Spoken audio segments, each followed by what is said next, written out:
Hello and welcome. Thank you for taking the time to participate and join us today for this discussion where we get to know a little bit about how best to share the green credentials or sustainability credentials of your products and services, but also to get an idea on what enforcement agencies are doing, what standard developers are doing, what NGOs are doing, what do think tanks are doing, and what IT platform providers are doing to support with that mission that you have. My name is Rakesh Vazirani, and I have the privilege of being the moderator and the host of today's session. So as we start off, first of all, a big thanks to you for joining us today from various countries. So ni hao, xin chào, namaste, salam, hello, bonjour. Thank you very much for taking time. Good morning, good afternoon, and good evening based on where you are. We appreciate you all taking time from your schedule. What's also interesting is that we have representation from many segments of our industry and our supply chain. So on one hand, we have the brand and retailers, which are of course very close to consumers, but also manufacturers who need to implement those standards so that the final brand or retailer be able to make a claim about sustainable credentials. It's useful to see our peers from the third-party assurance industry, but also consultants, standard developers, and IT platform providers. We also have an interesting mix with regards to the products that you and your organizations are dealing with. So we see it's dominated by those dealing with textiles. Of course, all of us need garments. The world needs garments. It's a basic necessity. But also we see representation from the electronic sector, from the furniture sector, toy sector, and so on. Now, importantly, during registration, we asked you all, based on your interest on this topic of making green claims in the right way, we asked you all, what do you see as roadblocks or barriers? And what you have indicated is where about a quarter of you all have mentioned that the challenge is that there is lack of harmonization amongst these various standards of the world that exist today. A quarter of you also mentioned that there aren't enough policy measures or enforcement actions for validating these claims. So there's not this level playing field somehow. And then almost a quarter of you mentioned that there aren't enough relevant standards to address all those material topics for the products and services that you're dealing with. But you also mentioned that there is this missing mapping between what our world today talks of as ESG and the relevant technical standards. And then, of course, the topic of greenwashing, which is creating this confusion and which is creating this trust deficit with consumers. So during today's intervention from our experts, many of these topics will be looked on. We will, of course, start off hearing from the enforcement aspect from ISPEN, but also Indecopy from Andrea. She and her team, they work together with this global network of consumer protection agencies, and they will talk about what they have found and what's their focus.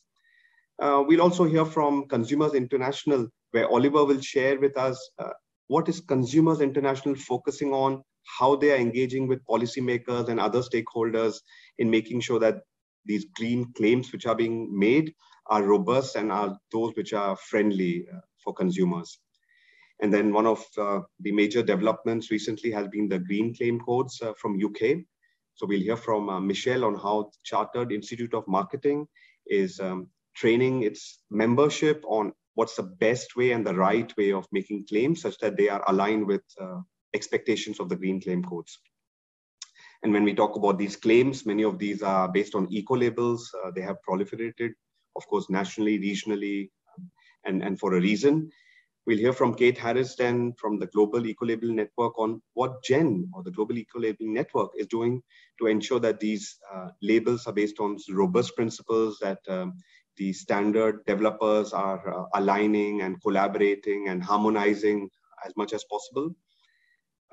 After which we'll hear about output of a research which was funded by UNEP and carried on by the Think Do Tank Adelphi, where Jan Christian will share with us what has this research activity uncovered and what are the recommendations and best practices in terms of making claims online.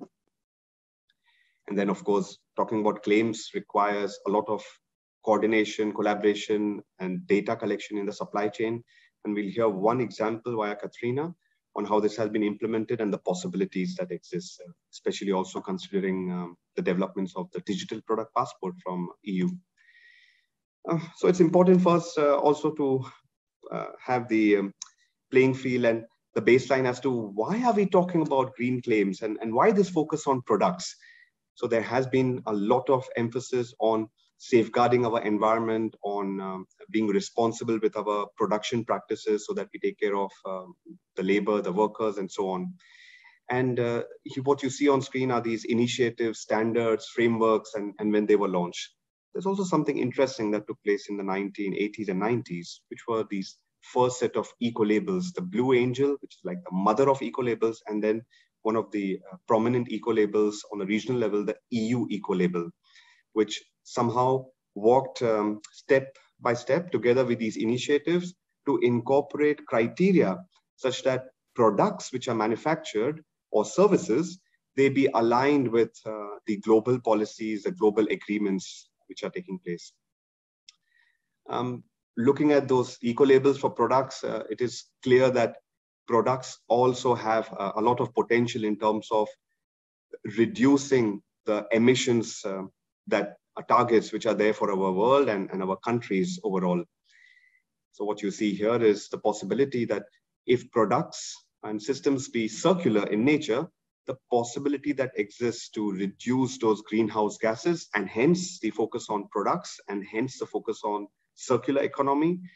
This is also being promoted by the UNFCCC, and it was linked in the IPCC previous report, and you will see the same thing coming up later this year about the potential from circular economy in meeting those climate mitigation aspects. So to take an example of a policy measure, some of you would have come across the European Green Deal, which has as the circular economy action plan as one of the pillars, one of the fundamental pillars, which is being used to meet those targets and the mission of the Green Deal. And this circular economy framework comes together or comes to light in the form of this so-called Sustainable Products Initiative, which focuses on a few core product categories. Amongst it, we have textiles, we have electronics, batteries, and so on. And the idea is that requirements or criteria for evaluating sustainability aspects of products be based on scientific principles, and that these address certain core aspects which support circular economy, whether this be improved durability, improved repairability, increasing the amount of recycled content, reducing the embodied carbon, but also addressing the social aspects and how it all comes together into one set of criteria which is specific for a particular product in the form of, let's say, an eco-label. At the same time, these eco-labels are being demanded by investors. So what we see here is an example from one of these financial ESG disclosure standard, the SASB standard, which is being used by investors to either reward companies, invest more, or to disinvest. And what they use as metrics is, here an example, Energy Star or EPEAT eco-label products that the company is selling. So that's where eco-labels play a major role. And as we start talking of eco-labels and marketing or making these claims about eco-criteria, we see that there has been need for already more than 3 decades by consumers, where they've been wanting there to be better clarity, that claims be made on robust scientific principles, which is also what you indicated when you registered for the webinar. So taking that forward, let's first hear from Andrea as to what ISPEN and Indecopy are doing to protect consumers and their activity of monitoring what's going on in the world of green claims. So Ryan, can we have the recorded message from Andrea, who's based in Peru and who unfortunately cannot join us live? Good afternoon, everyone. My name is Andrea Vega Talledo. I'm a legal officer of the Commission on Unfair Competition of Indecopy. which is the Peruvian Competition and Consumer Protection Agency, which is part of ISPAN. First of all, I would like to thank the organizers for inviting me in such an important event. And today I will go through ISPAN's work regarding protecting consumers against misleading environmental claims. I will share my screen in order for you to see my presentation. Well, as I told you, in the copy and Peru are part of ISPAN, and today I will be talking about protecting consumers against misleading environmental claims. Well, this is the index I will be going through. First, I will talk about ISPAN work on misleading environmental claims. Second, I will go through Peruvian legal framework and experience. And finally, I will go through the conclusions and recommendations. First, the ISPAN work on misleading environmental claims. As an overview of ISPAN, the International Consumer Protection Enforcement Network is a membership organization of consumer protection law enforcement authorities. This organization provides a forum for developing and maintaining contact between consumer protection agencies and focusing on consumer protection concerns. It has 65 countries as members, one of them being Peru, which I am from, and 6 observer authorities, such as OECD, UNCTAD, and FIEC. Well, going to the ISPAN work, I will go through the sweeps carried out by this organization.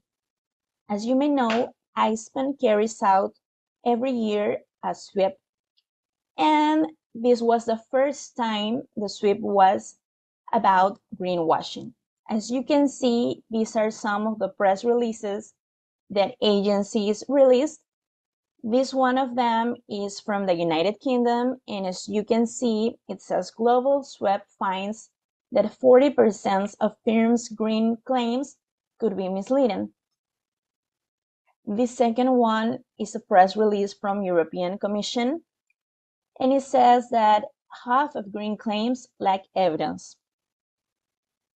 As I was telling you, at the end of 2020, ISPAN carried out for the first time a sweep focused on greenwashing. I'm sure you know the definition of greenwashing, but to summarize it, it is when a company or a person claims their products or services are good for the environment, are eco-friendly, or do not harm the environment, and they do not substantiate it.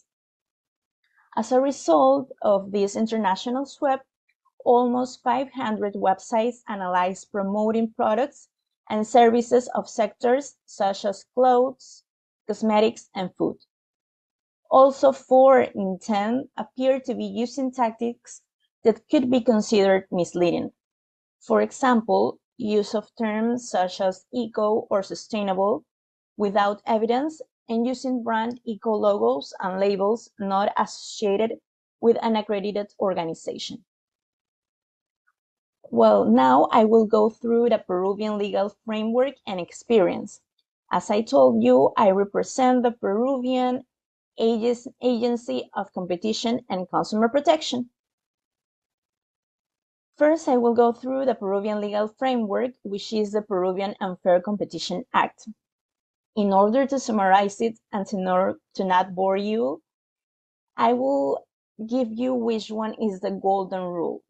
The golden rule is what you can see in the presentation. What is claimed must be substantiated.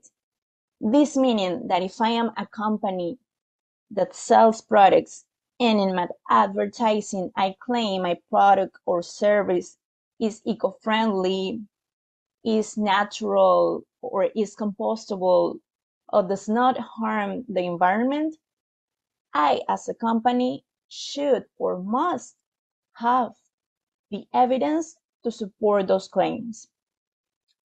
I should have a laboratory report or any other documentation that substantiates these claims?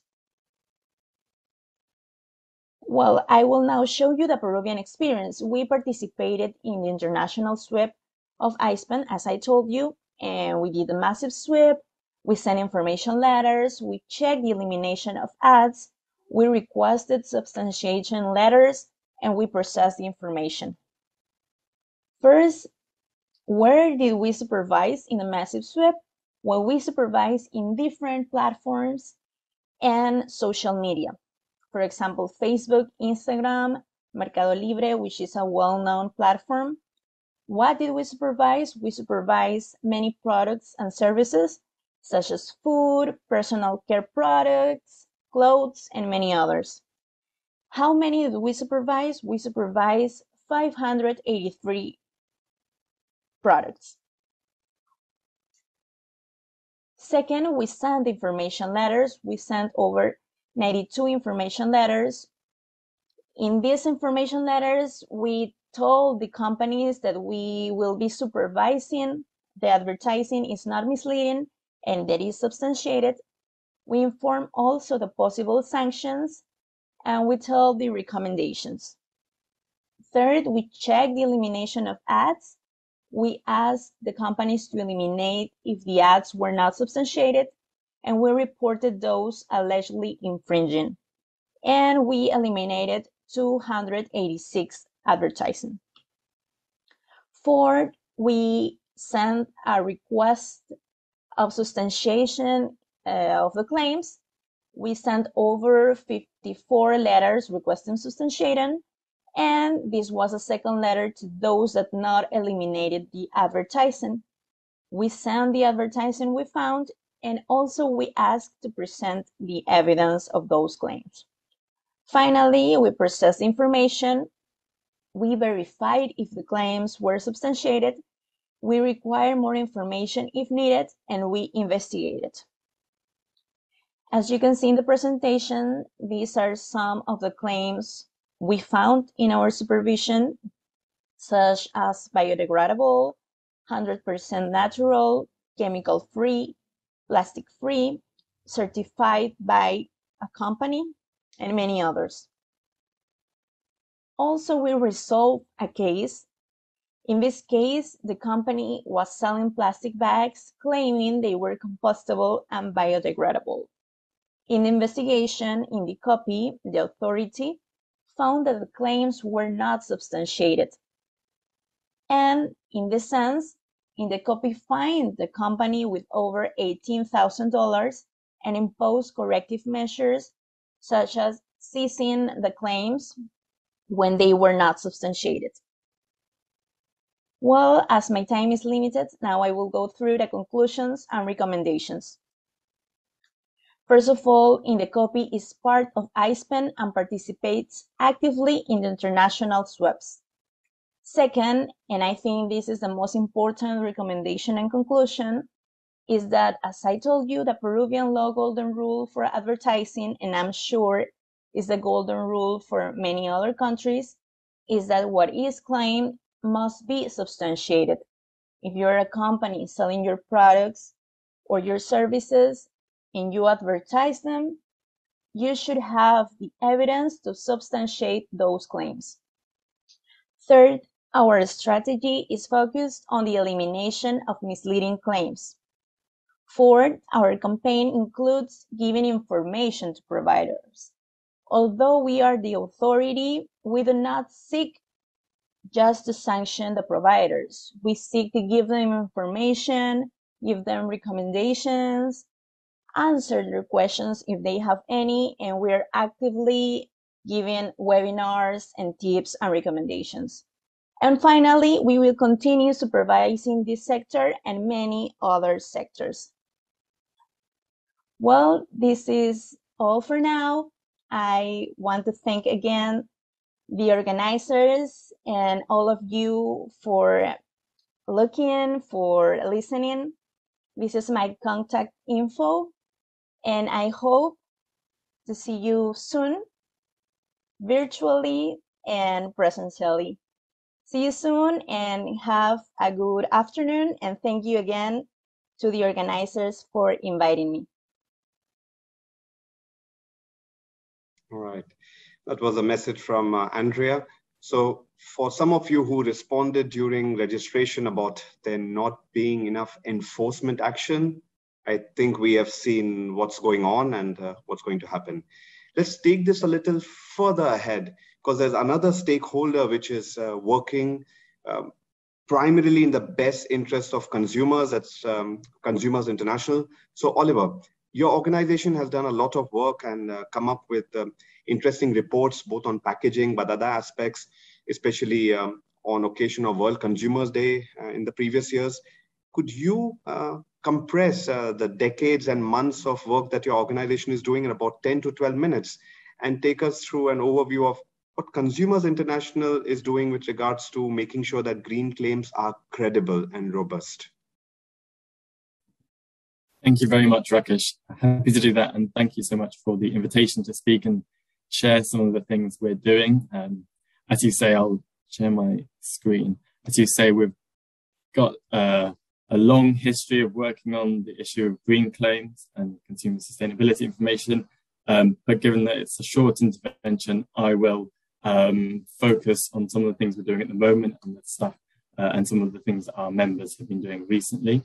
So who are we? We're Consumers International. We are the global consumer advocate. So we're a membership organization for independent consumer advocacy organizations everywhere.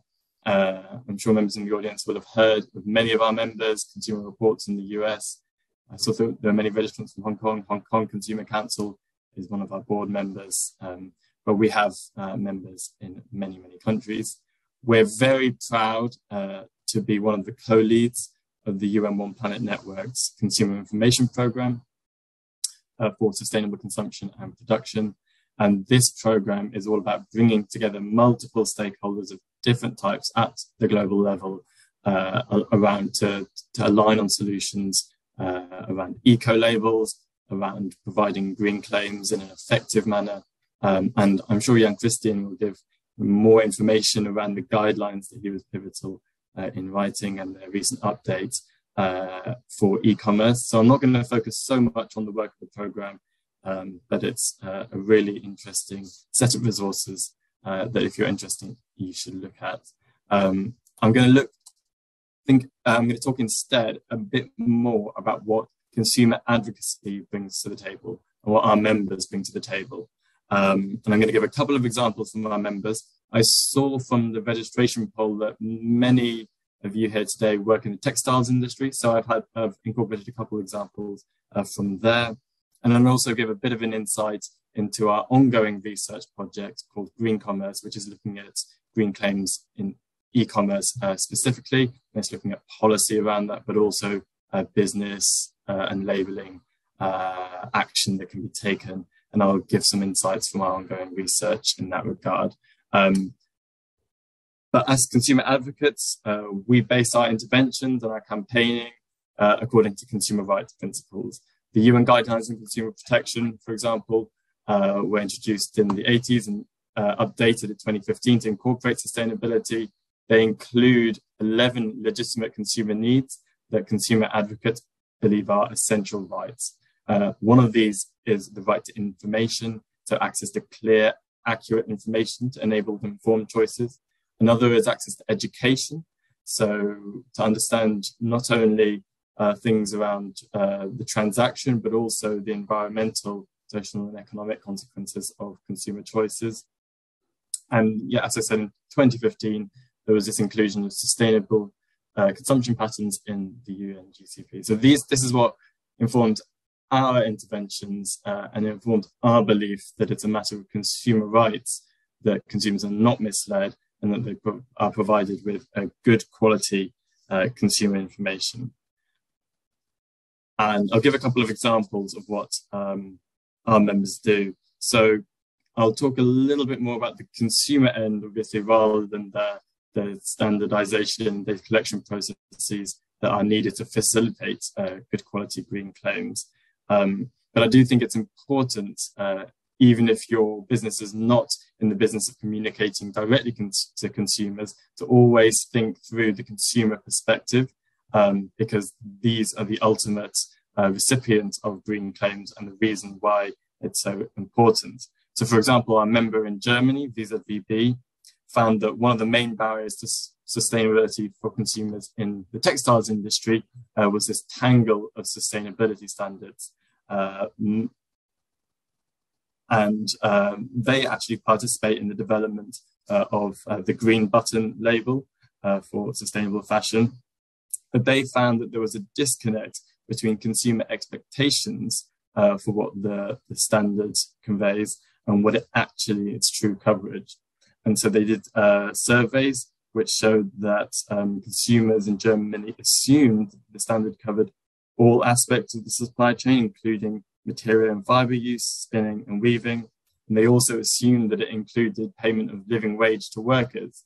So Visa VB were able to argue from the consumer rights perspective that the standard needed to be expanded and made more ambitious to prevent it giving a false impression to consumers. And this is this is not an intentional greenwashing, and it wouldn't be called greenwashing, but it's important that the consumer perspective and good quality consumer insight are incorporated into the standard development so that it better reflects and fully reflects consumer expectations. The most basic demand of consumer advocates is for a marketplace free of misleading green claims or greenwashing. To keep with the example of the fashion industry, the number of clothes and accessories described as sustainable has quadrupled in the UK and the US over the past 4 years rather. And we've just heard about iPen's sweep last year, finding that 40% of green claims online could be said to be misleading. So this is something that we need to act on, and we need to act on quickly before consumer trust in the marketplace is totally ruined, and that those businesses doing the right thing on sustainability aren't able to communicate this in a productive way to consumers. So one thing that our member in Norway did was carry out their own sweep of an investigation of the use of deceptive environmental labeling, and they found widespread use of words and concepts such as conscious, sustainable, green, ecological, vague, and arguably unsubstantiatable claims. They also found, for example, that when using the Better Cotton Initiative label, they were using it to market individual garments, but they were arguing that instead it must be stated alongside it that it cannot be guaranteed the garment itself contains better cotton, since the BCI program cannot be linked to an individual garment, and the label is based on the so-called mass balance approach for entire cotton production. So that's another sort of boundary example, which might not be seen as greenwashing, but where incorporating the consumer perspective and the consumer assumption will be that this specific garment that they are purchasing is made of better cotton. Ultimately, however, consumer advocates can carry out their sweeps and call out green claims and put pressure on businesses and also help to build capacity in businesses, but we do need those regulatory approaches that Rakesh mentioned and that approaches to enforcement that we've just heard about. Part of our ongoing project has been reviewing legislation across 8 jurisdictions, and we've come up with a few and put down some few preliminary insights. Most countries do have regulation on misleading or false marketing claims, but few have detailed rules on the substantiation of environmental claims. But we're going to hear from Michelle about the UK's new Green Claims Code, and that's one of the really strong examples of this. But it's important that more is done by other countries to come up to this standard so that businesses know how they can properly comply with consumer law. Another issue is around the lack of harmonized and standardized international rules, terms and methods. So in terms of green claims rules, it's important that they use, for example, the UN One Planet Network guidelines as a basis so that there is a degree of alignment. And in terms of methodologies, we see, for example, the Danish Ombudsman's rules on substantiating green claims includes a requirement to back them up with LCA, so life cycle analysis. So immediately you're talking about marketing regulation, you get into the whole quagmire of methodologies, and that's a really difficult area given the lack of international alignment on the best way to measure, assess, product sustainability information. And we're looking forward to seeing the European Commission's upcoming proposal on substantiating green claims and how they work out using the product environmental footprint methodology in this regard. So that's an area we're going to keep an eye on and is worth noting. Finally, around enforcement, it's already come up a couple of times. We do find in our conversations that enforcement is an issue, and it is tricky to enforce when there's this level of green claims being made. This is often due to a lack of adequate resources or prioritization of consumer law at the political level. We'd also say that there are different models to the current dominant model to monitoring and enforcing green claims regulation. So, for example, our member BERG in Europe, the European Consumer Advocate, is arguing for a pre-approval scheme for green claims, which is similar to what already happens for health claims in the EU. And that would create an EU authority in charge of verifying the scientific basis of claims, creating a public registry where all decisions to approve or not green claims are published, together with clear conditions for their use. So that is one way that you could overcome the difficulties of enforcement consumer law against misleading green claims after they were made, which can also always be a difficulty. Finally, I'll just mention that in the context of e-commerce, which is our project at the moment, there really are unique challenges, including the balance of liabilities between traders and platforms. It's very unclear as a consumer who you're dealing with often in online settings. And also, it is the case that current legislation really does not keep up with the new challenges brought by AI and the use of consumer data in terms of the information they receive on sustainability. How long have we got left? I'm going to keep going for a little bit, if that's okay, Rakesh, because I've talked about consumer rights and enforcing those, but ultimately it's not just about protecting consumers, but it's about halting environmental destruction.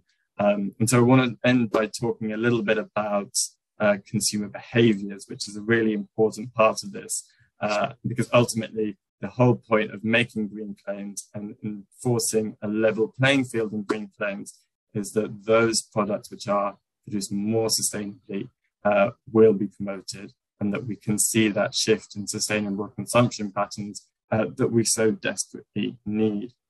And in this respect, we've done a review of recent consumer insights on attitudes towards sustainability, and there really are promising trends coming out of the pandemic in 2022. 2/3 of consumers say they're willing to change their purchasing habits to reduce their environmental impact. A recent global report shows a staggering 71% rise in online searches for sustainable goods over the past 5 years. And we see that younger consumers are leading the charge. So 4 in 10 consumers under the age of 30 say individuals hold a great deal of responsibility to address climate change. So in the minds of the next generation of consumers, sustainable choices are not just the thing you should do, they're the thing you want to do. And that's a really promising trend.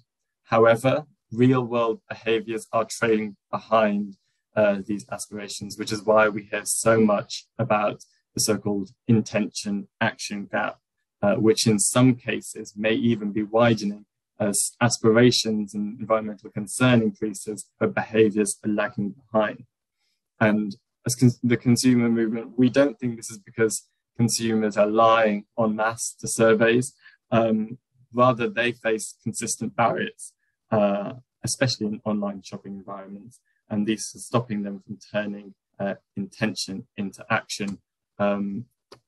This is just a little snapshot of some of the work we've been doing on consumer behavior change and unlocking that for the environment, which was the core of our 3 calls for action at COP26 last year. But just on this question of intention action, there are a few factors that we need to think about. I just want to go over these really quickly because I think it's important whenever making green claims that they're not only reliable and clear and not misleading, but they incorporate the best insights from behavioral science, and so that they can genuinely push consumers in the right direction. There are lots of factors. There are decision-making factors around other factors that consumers might prioritize, like price, quality, performance, convenience. And it's interesting. So, for example, on fashion, there's lots of evidence that consumers increasingly associate wider environmental benefits with the personal benefits of safe and quality clothing. And you've got to say, in the case of microplastics, or in the case of the use of hazardous chemicals, consumers' intuitions there are absolutely right. And so that's something that marketers can perhaps build on in the way that they communicate about sustainable clothing.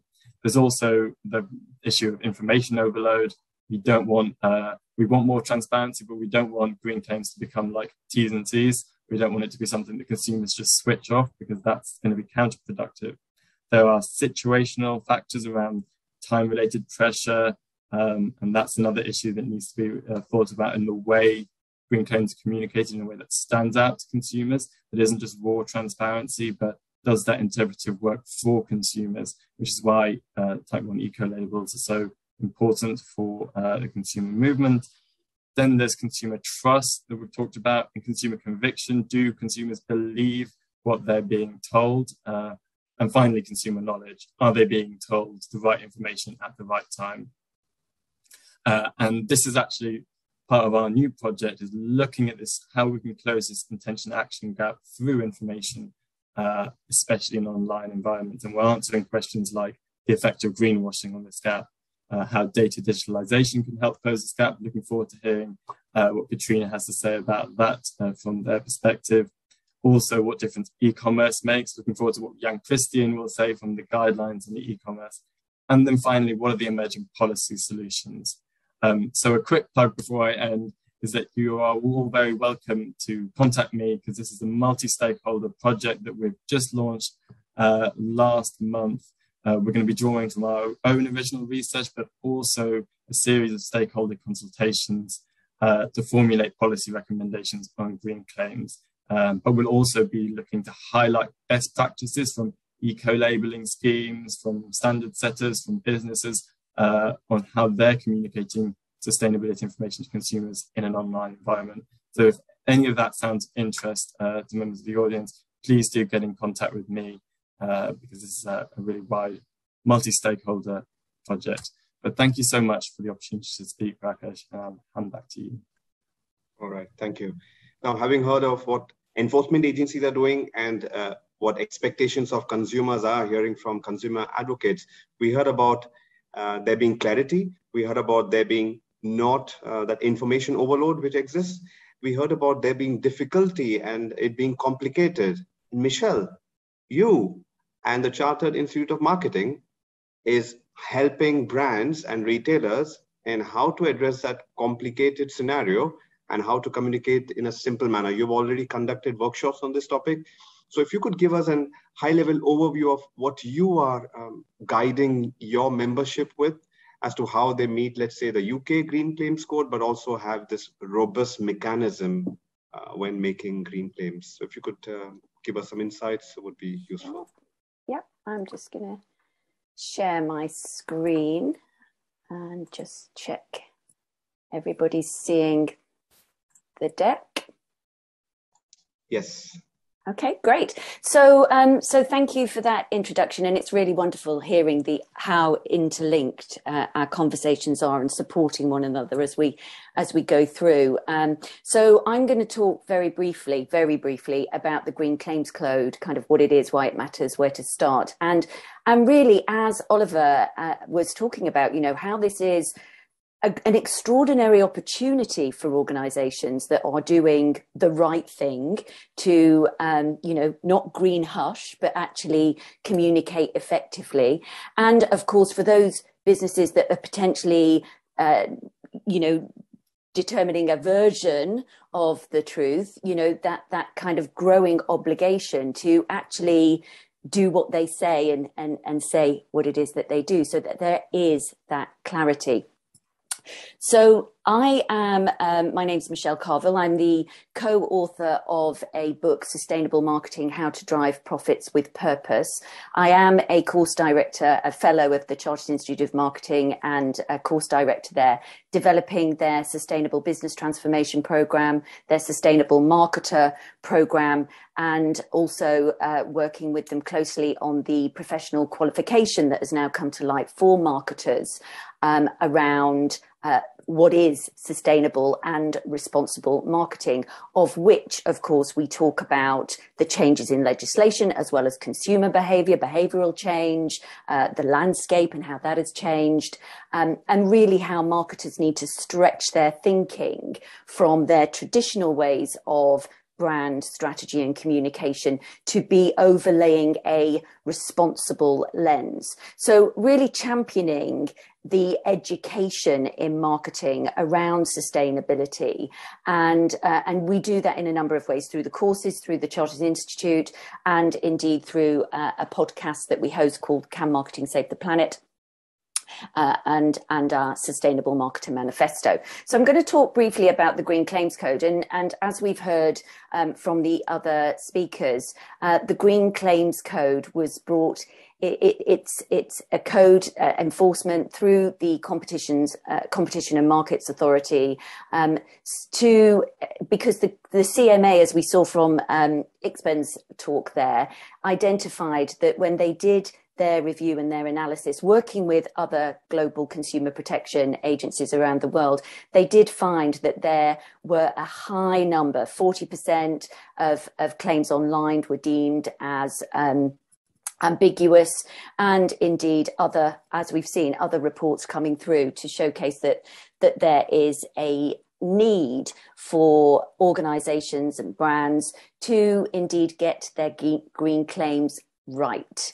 So in the UK Green Claims Code, very, very briefly, is aligned with helping organisations to really ensure that there is clarity around what it is that they are doing and that the claims that they are making are truthful and accurate. So it asks 6 questions and 6 key areas for businesses to ask themselves. But of course, these are very top line questions, and there's a whole depth that organizations really need to go into, because, you know, when we talk about do what you say what you do, that is a very simple statement, but it's actually extraordinarily complex to ensure that throughout the whole of the value chain of an organization or the supply chain of a brand, that everything that you are talking about is absolutely evidence-based. So the key first question is, are your claims truthful and accurate? You know, have you identified that that every single claim that you are making throughout the entire value chain, supply chain, is indeed truthful and accurate? Are those claims clear and unambiguous? Again, you know, simple 6 words there, but quite significant with regards to the rigor that is required to ensure that there isn't that ambiguity as you are with those claims, ambiguity. And do your claims omit or hide important information? So it might be that, as we'll see in a couple of examples, that you are making a claim about a portion or a proportion of something that you are doing, which isn't necessarily untruthful, but you're omitting or hiding information that actually may be detrimental to that claim that you are making. And do they only make fair and meaningful comparisons? So, you know, are they fair and meaningful? And have you substantiated your claims? Have you got evidence? Are you making claims that are future focused, or is it something that you have done and you have evidence to support that claim if you were ever challenged on that claim? And again, do they consider, as Oliver was talking about there, do they consider the full life cycle of the product?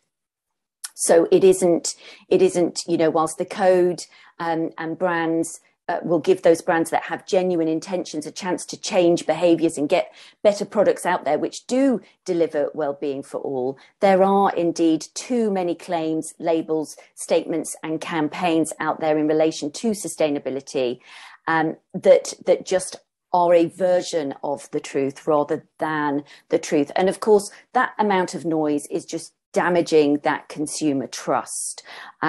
So those are, in a nutshell, in a snapshot, the 6 areas that businesses need to ask themselves. And on the surface, they seem pretty simple. But of course, as we're going to hear about on labelling, I mean, when we were writing and researching for sustainable marketing, we found that, and it's here, the Eco Label Index shows that there are currently 455, and I'm sure there are more, eco labels in circulation. So how are people supposed to make considered purchases with that amount of noise? There's just too many labels, too much confusion, and often being used to sell more products, not actually educate. So these are indeed this misleading use of words, organic, eco, natural, bio, often not based on verifiable standards, as I'm sure we're going to be hearing about.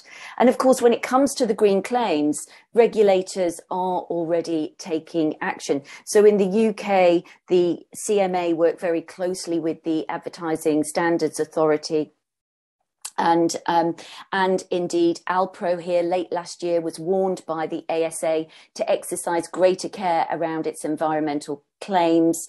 The first time the watchdog had enforced the new rules, which hadn't actually come into enforcement at that time. They only came into enforcement this January, aligned with the Green Claims Code. So the Alpro was stating that good for the planet oats, they assumed that the strapline, that customers and consumers would understand that the claim meant that Alpro, their product had a lower environmental impact than alternative dairy-based products. And it cited evidence about plant-based diets that it argued that Alpro is a part of, as well as milk alternatives, had that lower environmental impact. But the problem with this campaign was the vagueness. And the ASA will look for ads to be unambiguous and not misleading, including by way of omission. So that distinction really needs to be made between products that have a net positive environmental benefit or were less detrimental to the environment compared, and in this case, to dairy equivalents. So in short, less harmful doesn't warrant a vague use of good for the planet. And of course, that campaign had to be pulled, which meant that the ads can not run in the same guise again. And Alpro was advised to tighten up its environmental claims. Talking about Tide here as well, a description on the back of Tide Pure Clean laundry detergent read, a powerful plant-based clean you can feel good about. But the laundry detergent was only 75% plant-based, and the remaining 25% consisted of non-plant-based ingredients, including some derived from petroleum. So again, this was omitting accurate claims from the actual claim that was being made, and Tide had to agree to modify its plant-based claims to avoid conveying the unsupported message that the laundry detergent is 100% plant-based or solely derived from plant-based ingredients. And again, BP's ad campaign misled the public by focusing on BP's low carbon energy products when more than 96% of BP's annual spend, of course, is on oil and gas. So again, just focusing on a small component of what they were working on. And of course, more recently, the adverts for the firm Innocent have been banned after the advertising regulator ruled that, again, they misled consumers over the firm's environmental impact. So these ads showed animated characters encouraging people to get fixing up the planet by buying innocent drinks. And of course, the regulator said it implied buying these drinks was a choice which would have a positive environmental impact, when what that was not the case. So Innocent's, retort to that was based on the need for collective action and everybody working together. But the Advertising Standards Authority said the ads did not show that Innocent single-use plastic products had a net positive environmental impact over the full life cycles. So again, it is, these are some of the claims. And the CMA have stated that they are prioritizing working on FMCG and indeed fashion, where they see more of these claims, where there is the biggest challenge with regards to environmental claims initially. So hence why we're starting to see these elements come through in some of the claims that are being enforced against or removed. So in a sea of greenwash, it really is evidence first. As a general rule, generic words like, avoiding recyclable, organic, environmental friendly, carbon neutral, unless you can validate any with information that really backs up why you're using that word, then avoid claims around that vagueness.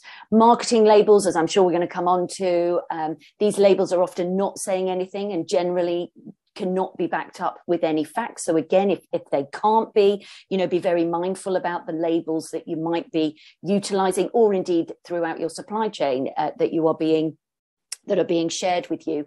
That needs to be evidenced, and you need to be fact checking anything that you are going to say as a brand or an organization. Making claims on things that you intend to do in the future, again, really should be avoided unless you have strategy plans and can demonstrate very clearly how you're going to measure and report on them. Examples such as reducing waste by 2025, being carbon neutral by 2030, unless there is that evidence to back up those claims, really, that action intention gap, you shouldn't be making claims about those aspects in the middle unless you've actually got that clarity. And again, making claims based on external supply chain information, unless your external supplier partner can supply additional information, strategies and plans which absolutely validate the claims you are making. So there are a lot more aspects and key considerations. We have pulled together a kind of checklist guideline around summarizing many of what organizations and brands need to be thinking about with regards to green claims. And we don't have time to go through all of it here, but of course I've summarized it there, and it can be accessed on the canmarketingsavtheplanet.com site.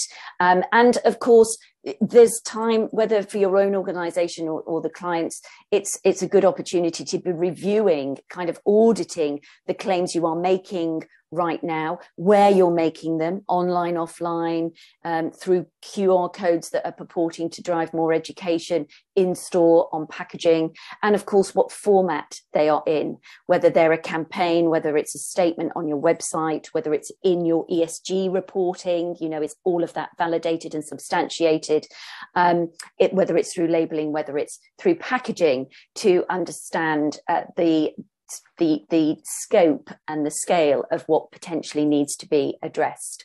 We recently interviewed Cecilia Parker Arana, Director of Consumer Protection at the CMA, just a couple of weeks ago on the Can Marketing Save the Planet podcast. And it goes into a lot more detail, but absolutely the key takeaway from Cecilia's discussion was that evidence first is absolutely critical, and that the focus from an organizational and brand perspective should be on sustainability. Sustainability should be the main driver. The driver shouldn't be that you can make a claim about it.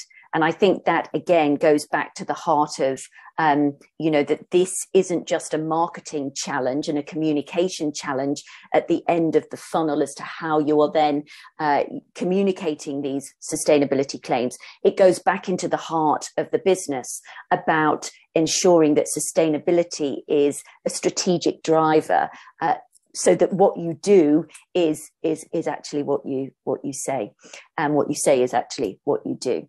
So I'll leave that there, Rakesh, as a very potted summary. There's more information, as I say. You can go to the canmarketingsavetheplanet.com.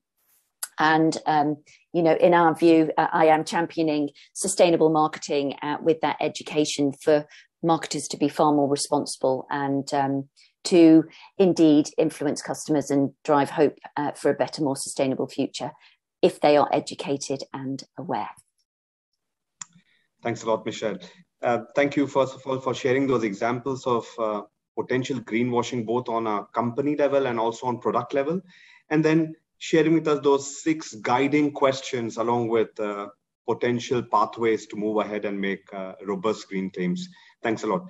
Having looked at examples of green claims, both as numeric database claims, but also the role of eco-labels, because certain brands might want to differentiate their products.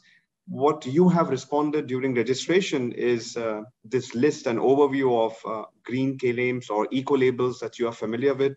So we see a lot which are related to product specific, for example, GOTS and so on. But we also see product agnostic claims like EU eco-label, the Blue Angel, and so on.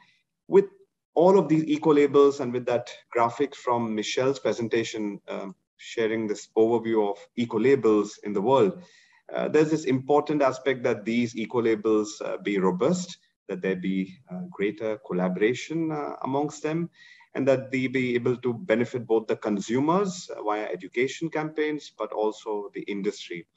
To safeguard those eco-labels and to ensure that these global standards, eco-standards are aligned or collaborating more, we have with us Ms. Kate Harris, who's with Global Eco-Labeling Network.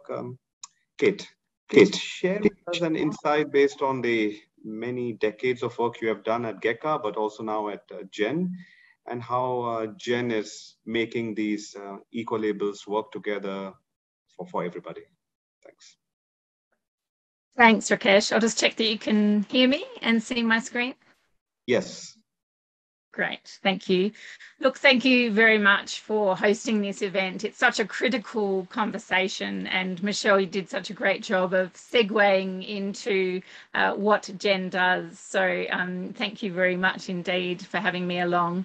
A little bit about me. You're quite right. GECA was on that list, Rakesh. I used to be the CEO of GECA, the Good Environmental Choice Australian label, and was on the board of Global Eco-Labeling Network, and I'm now very proudly the Secretariat, driving very much that need for harmonisation and a global response, something very dear to my heart. I'm currently in Australia, that's where I'm based, and our tradition here is to acknowledge First Nation people and do an acknowledgement of country. So I would like to acknowledge the Wiradjuri people on the land that I stand, of which we take a lot of leadership of sustainability. So what I'm going to talk to you about today, it is about safeguarding, it is about that credibility, and rigour is really critical. So just touching a little bit on what GEN does and our mission to give you that context, but quickly move on to what are eco-labels, what are true eco-labels in the sense of the type 1 eco-labelling, and why they're critical in order to truly deliver on sustainability, and how we can ensure credibility and seek that mutual recognition as well. I'm going to move quite quickly because I think we're slightly behind time. So our mission, clearly we're here for growing the demand. So we need to work together in order to ask for best practice products and services. It doesn't happen magically. So we do continue to work with partners like yourselves here to continue to drive that demand and promote what eco-labels ISO 1 are. We are a go-to eco-labelling expert in terms of when people are looking to understand what rigour, what credibility, what principles we stand. We're very much in that advocacy space and education space, as Michelle highlighted. And very much we stand with our members. We are a very close, some people call us like a family, even though some may see us as competitors. We're actually very much connected behind this mission. So we have 37 members around the world, and we all share a particular utopic view and are striving to achieve that together. And so in many ways, capability building is really core to what we do in order to share and to scale and to have that harmonised global view as best we can. Michelle mentioned this too, and so really, I guess the underlying mission or our biggest enemy at the moment really is greenwash. And we heard about the plethora of labels. We heard that many of them are called eco-labels and yet are still only one criteria. And so I've put the organic label there in terms of the textile industry. The challenge again is, what does that mean? How do we know that it's organic? And indeed, how do we know that's the only issue with textile? And we know that it's not. We know that there's bleaching issues. We know that there's living wages issue, modern slavery, and the list goes on. So as a consumer, how do we navigate across that greenwash and educate as best we can so people really understand what the core considerations are, what is important, what is credible, and what actually is sustainable.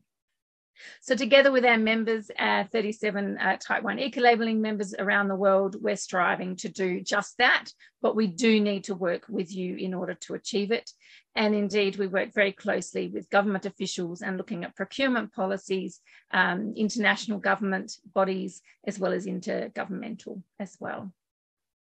This is just a quick snapshot of our members around the world. Again, we work with UN One Planet, so United Nations One Planet, to continue to develop additional members. We've supported development of an eco-labelling training to support capacity building for future members. And there are current initiatives in Southeast Asia, Latin America, and Africa. And the promotion is to work with and to harmonise, not to reinvent the wheel, as we say. So what are eco-labels? Yes, we saw a plethora of them before, but actually, yes, they're labelled on a product or a service, not an organisation, and they have to be environmentally preferable. But there's a lot more detail that actually goes with that. So it is a voluntary label, and it follows an international standard, the ISO 14024. And I urge you to all look at that and to see the detail and the rigour that sits behind what might appear as a simple label and is difficult sometimes to compare to perhaps a self-declared claim that you can see in the market shelf. The biggest differentiator is that we are life cycle based. So everything from extraction of that material, the main inputs, the way it's produced, the safety of the people producing it, including the end of life considerations and circular economy aspects, must be considered if it is an ISO 14024 Type 1 eco-label. And so therefore, it is about seeking that true environmental impact across all criteria, not just one. We also require, and particularly Jen enforces this of our members, that the criteria, so to Michelle and others' points too, we heard from Oliver around being able to educate the consumer and the consumer being able to find that information. And so very much the standards that our Gen members use, and others are such as Blue Angel and EU Flower, they must have their standards of which are created through a rigorous process, must be available for all to find. And I encourage you, if you're a procurer or a manufacturer, to look at these and start to learn actually what is the technical detail that sits behind these. So again, the life cycle, as I highlighted before, it's not just about one thing. We have to hold, if we're really going to achieve sustainable development goals and a sustainable future, we do need to address all of these all at the same time. And the ISO 14024 eco-label is indeed an effective way to do that. I encourage you to look at our video. I'm not going to show it tonight. It's only just over a minute, but have a look closer and you'll feel a little bit more about Jen and what we do. So Rakesh also talked about genesis and mutual recognition and harmonisation. And indeed, as participants, you spoke to that.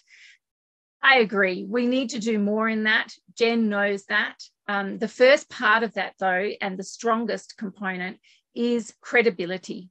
So we're only as strong as our weakest link, and we need to ensure credibility of labels across all of our members.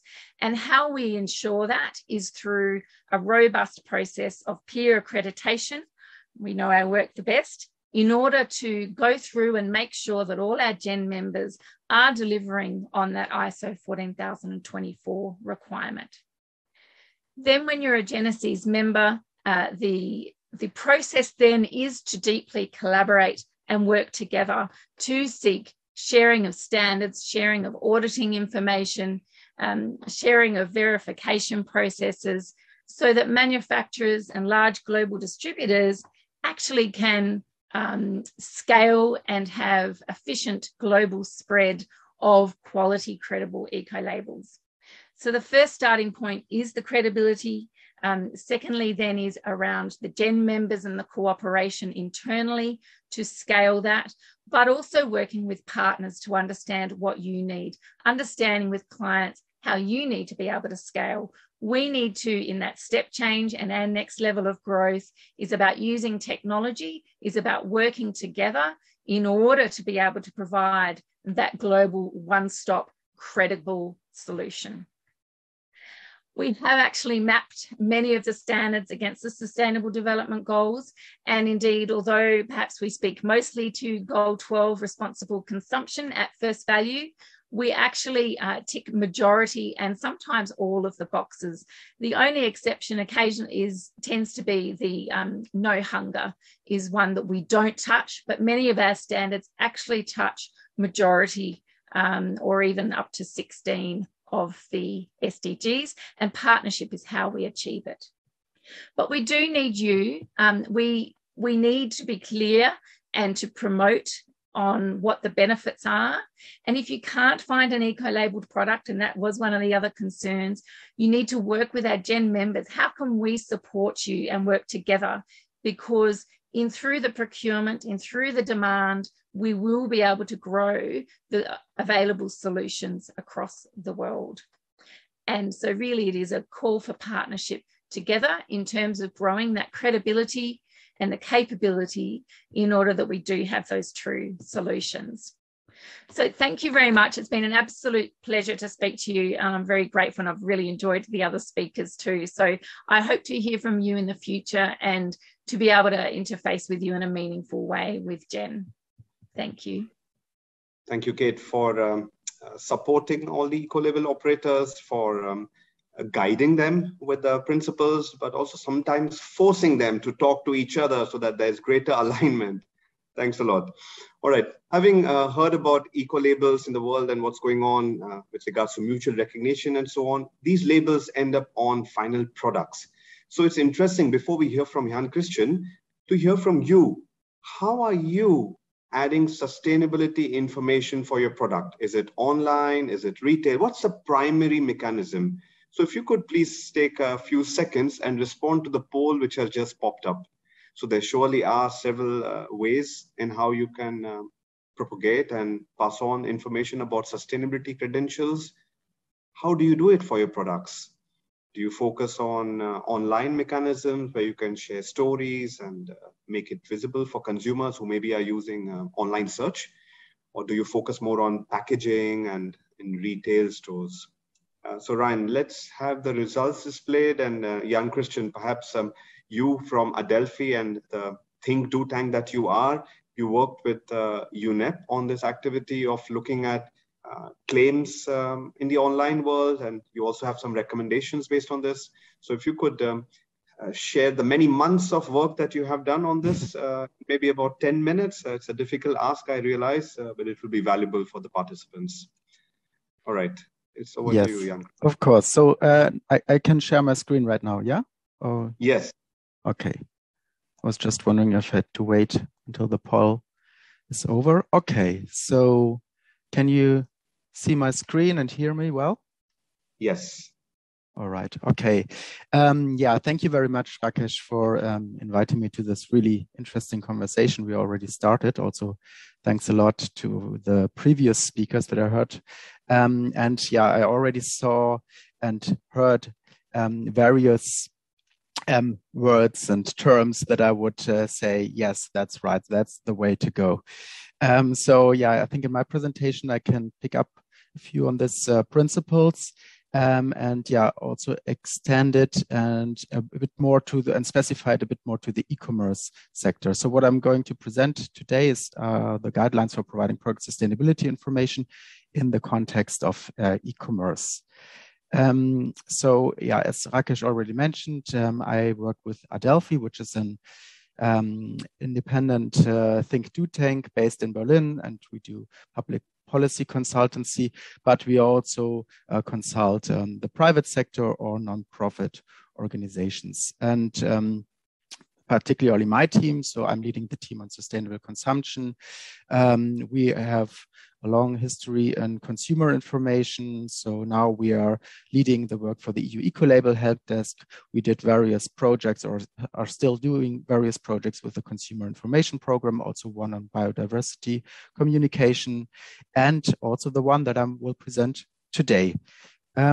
So the challenge, you already saw it, and this is another study or another website sweep that has been made, where the European Commission and national authorities found out that 42% of claims made on websites are exaggerated, false, or deceptive, and could qualify as unfair commercial practices under EU rules. So that is the challenge that we want to face with those guidelines that I will present in a second. So the question is, so how can we best enable sustainable consumer choices in the e-commerce context? And that's why we proposed this project to the Consumer Information Program. As I mentioned already, have worked for a longer time with the Consumer Information Program. So I also have been involved with developing the guidelines for providing product sustainability information. And what we did is to translate those guidelines into the e-commerce sector. And we did this again with the Working Group 1 from the Consumer Information Program. So that was a consultative process with the working group and also with other stakeholders, so with the practitioners. Just a few words on the original guidelines, as I like to call them. So the guidelines for providing product sustainability information have been already published in 2017. And what we did in developing this guidelines is not reinventing the wheel. We looked what are guidance, what are policies already available worldwide, and then we analyzed those various guidance documents and kind of formed and condensed them into 10 principles, 5 fundamental principles and 5 aspirational principles on how to provide product sustainability information to consumers. So we have the principle of reliability, the principle of transparency, relevance, accessibility, and clarity on the fundamental side. And then on the aspirational side, we have the principles of behavior change and longer-term impact, 3 dimensions of sustainability, collaboration, multi-channel innovative approach, and comparability. And yeah, as I mentioned, what we did with those principles is translate them in the e-commerce sector. And so within this project that has been funded by UNEP, we developed 10 2-pagers, so 1 2-pager for each principle, which is describing the problem which you can face in the e-commerce sector when you want to realize this principle, what are possible solutions, what are best practices, and so on.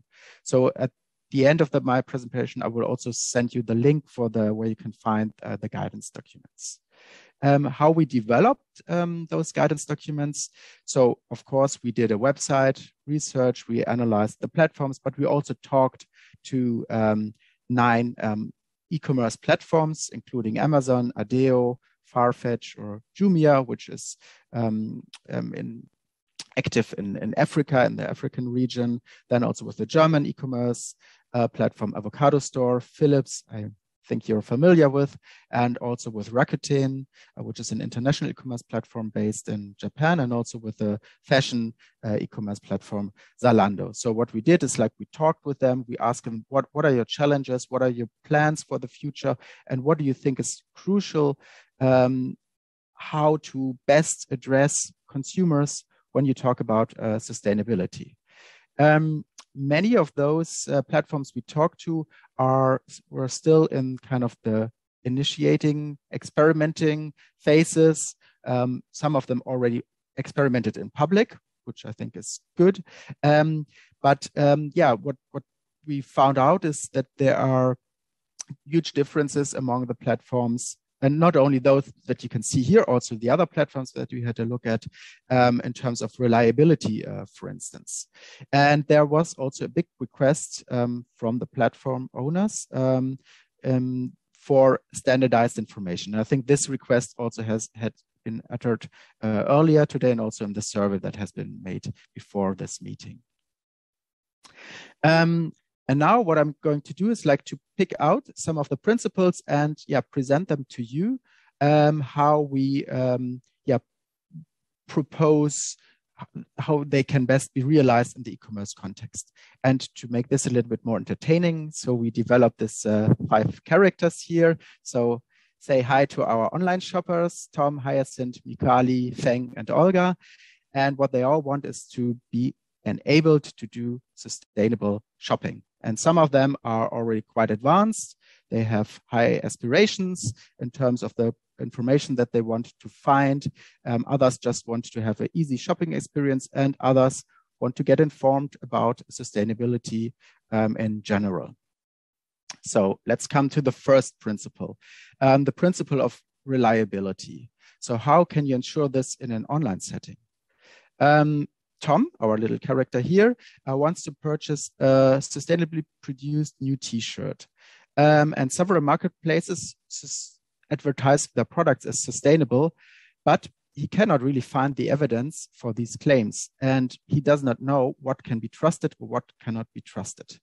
So what we propose is that e-commerce platforms must verify the sustainability claims that they are displaying on their platform. And this is not only for the products that they sell directly, also for the various marketplaces and sellers that they have on their platform. So they also must take responsibility for them as well if they provide the platform. If we look at Amazon, how they do it. For instance, in terms of t-shirts, when they display a label alongside a t-shirt, they actually verify it with the organization that provides the certification. So for instance, what we also experienced in our work as the EU Ecolabel help desk is that they, in this case, contacted us, and then we provided them the data so they can compare it with their databases. Now we are with the EU Ecolabel, we are at this point where we want to automatize this process. So right now this data is publicly available for the EU Ecolabel, but it's not complete. And also we want to install like an automated process with an API. So that's something where we still have to work on, and I think that's crucial. And it's really important that the certifying bodies and the e-commerce platforms have a common identifier so they can really check, is this t-shirt really labeled with an EU Ecolabel, for instance, or not? And when it's not labeled, then it must not be displayed on the e-commerce platform. Let's come to the principle of relevance. Hyacinth would like to buy an air purifier on an e-commerce platform, and she searches for sustainability attributes by using keywords like green and eco and things like that. But what pops up is only air purifier with a sustainable packaging. And she already has a hunch that this might not be the most important thing in terms of the life cycle of the product of an air purifier. So what e-commerce platforms must do is that they provide the relevant information. So they must check whether the highlighted claims are really addressing the hotspots of the product, and that they consider the whole life cycle of the product, and that also what is connected with the search terms green, eco in their search databases and their search algorithms, that this is also connected with products that are performing better in the hotspots. So now let's look at accessibility so that the information reaches easily and is easily understandable for consumers. So Mikwali is a frequent online shopper, and he looks for all kinds of products. What he really finds challenging is that he does not really find the sustainable products. So many e-commerce platforms lack a filter, for instance. Also, the information is not really accessible and comprehensible for him. So what we claim from e-commerce platforms is they must make the information accessible. They must make this information accessible just by a simple click, and also provide kind of layered information. So you find the most important information first, and then you can dig deeper. And here I have an example from Zalando, the apparel online platform. And there you really can find like the most important information first, and then you can click on, and then you find further information. So that's how we actually think it should be. How to ensure behavior change and longer term impacts in e-commerce setting. I think due to time constraints, I think I will just rush over this. I think Oliver already highlighted the importance of behavior change and using nudges and things like this. And we think that e-commerce platforms also should provide this and also make customers aware of their own sustainable or unsustainable shopping behavior. And this could happen, for instance, like Farfetch is doing it, with kind of graphs and see like where is the water footprint, but also they should provide information how this relates actually to your own behavior. Now I come to the last principle I want to present, and then I come to the end of my presentation. What we also would request as an aspirational principle from e-commerce platforms is to ensure comparability. So for instance, in that case, Olga can really easily compare several booking accommodations, that she wants to book, and compare them based on their sustainability performance, and then make up her mind and make the choice based on her attributes, what she thinks is important, also looking at the price, looking at the environmental performance. And we think that this also should be standardized in a way that you can easily compare one product to the other, or in that case, a service to another.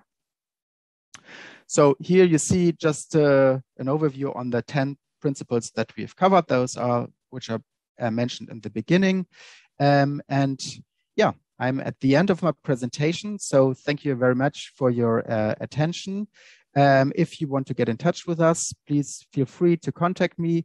We are still working in this topic. And as I mentioned, we collaborate with policymakers, but also with private businesses. So just write me an email and let me know if you would like to have further information. And if you would be interested also further in the work of the One Planet Network with regards to providing product sustainability information, then directly contact Niels from the Consumer Information Program, and you also find his contacts here. And then we will also publish the final report of this project soon. So the 2 pages are already online, and the final report will be submitted for a final review very soon, and then we hopefully can publish it very soon, and you find it on the One Planet Network website at the Consumer Information Program. So thanks a lot. Thank you, Jan Christian, and especially thanks for those examples of the online marketplace and in our digital world.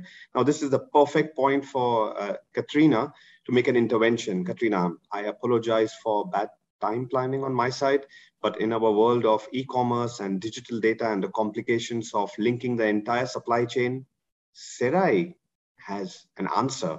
If you can please give us some insights into what's already working out and how you can support with this digital platform. Absolutely. Thank you so much, Rakesh. And thank you so much. Lovely to see so many of you still here. I know we're over time, so I'll definitely, skip through as fast as possible. My name is Katrina Duck, and I'm the Client Engagement Lead at Sarai. Through Sarai, brands, manufacturers, and retailers are finally able to understand everything they need to know about their supply chain.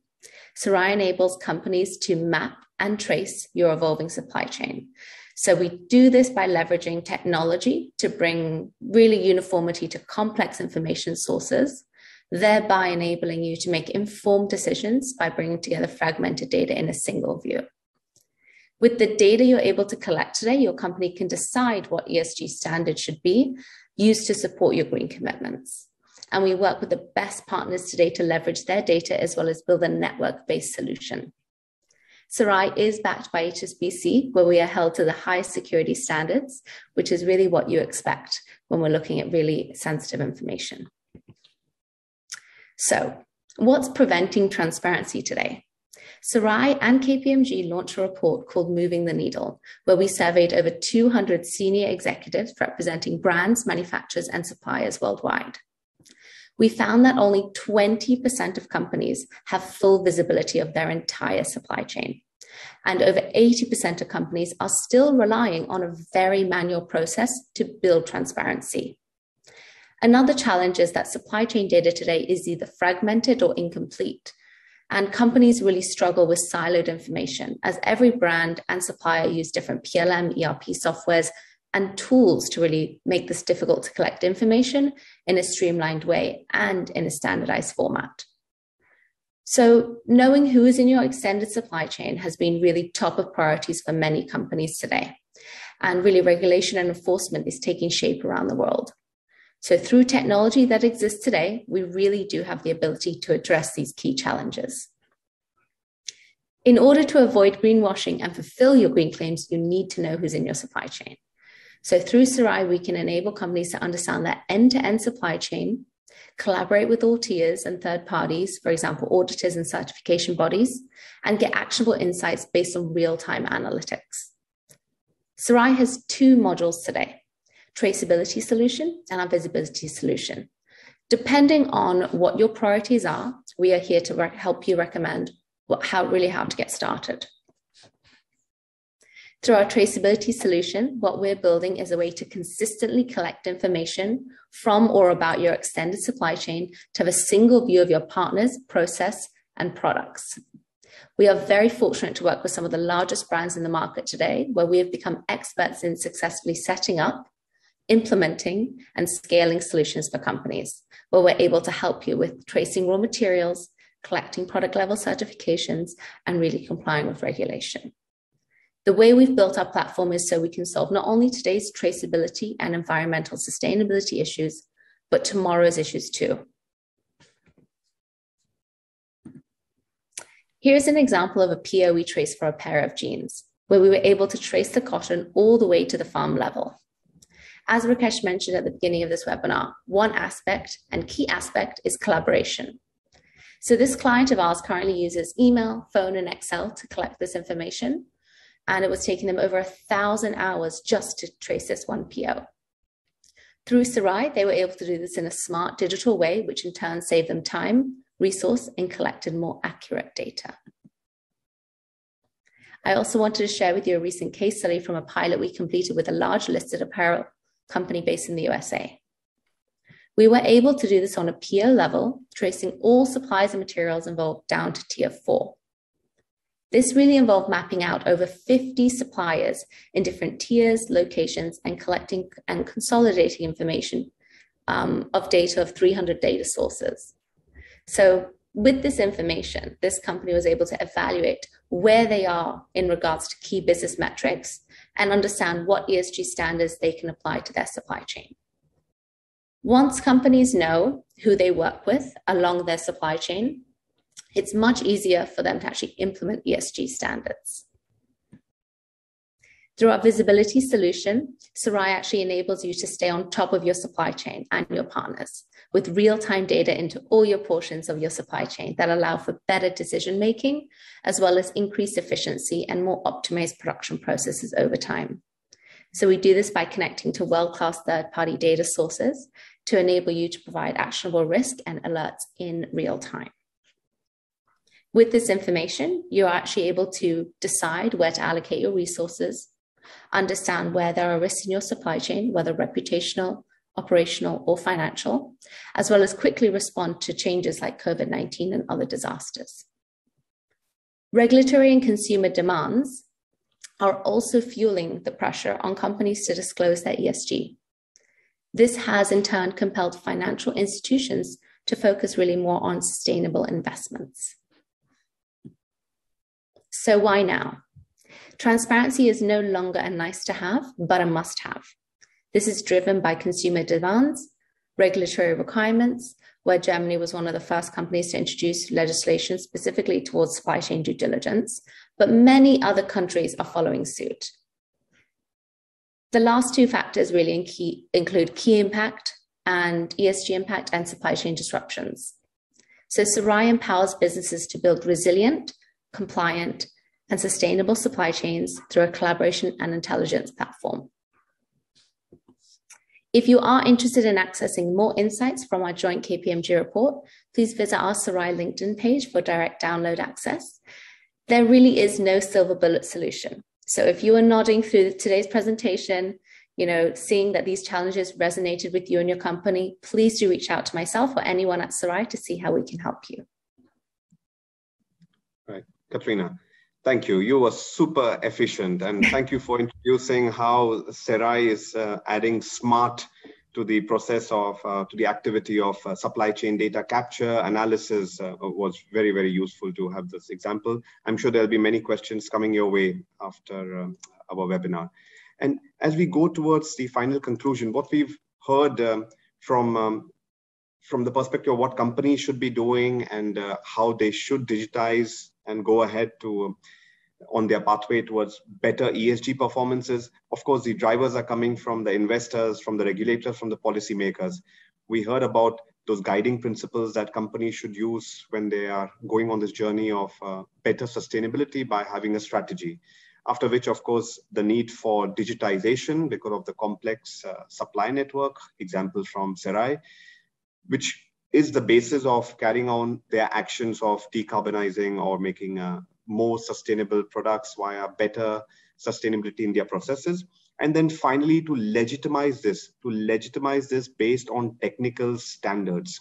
So for example, if you look at circular economy and you look at the technosphere and the biosphere, there are several activities that companies might do or pathways that they might take. And all of those can be validated via technical standards, which is the critical link between reality and what's being promised.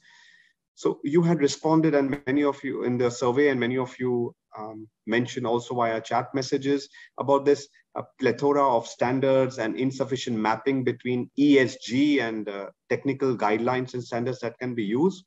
Well, while some of you might think it's okay, but it's too late, ISO has commissioned a study to map all ESG topics to their existing suite of standards and frameworks. At the same time, there's by mid-23, there will also be an additional set of guidelines and frameworks that will allow companies to measure circularity for their products and also for an organization. Now, going back again to what you responded during registration, this is what you mentioned as the barriers. What we have heard and seen with examples is how GEN, for example, is promoting greater collaboration via mutual recognition to address the topic of lack of harmonization. We heard from Michelle, and we also heard from Andrea about the enforcement action for sustainability claims. You mentioned about there not being enough technical standards. There's activity going on with ISO. There are consumer advocates like Consumers International, which is also bringing this to the front line. And then you mentioned about lack of information about which technical standards to use. This is what ISO is doing. And the final point about greenwashing. We started off looking at what enforcement agencies are doing. We looked at what has been happening since the 90s.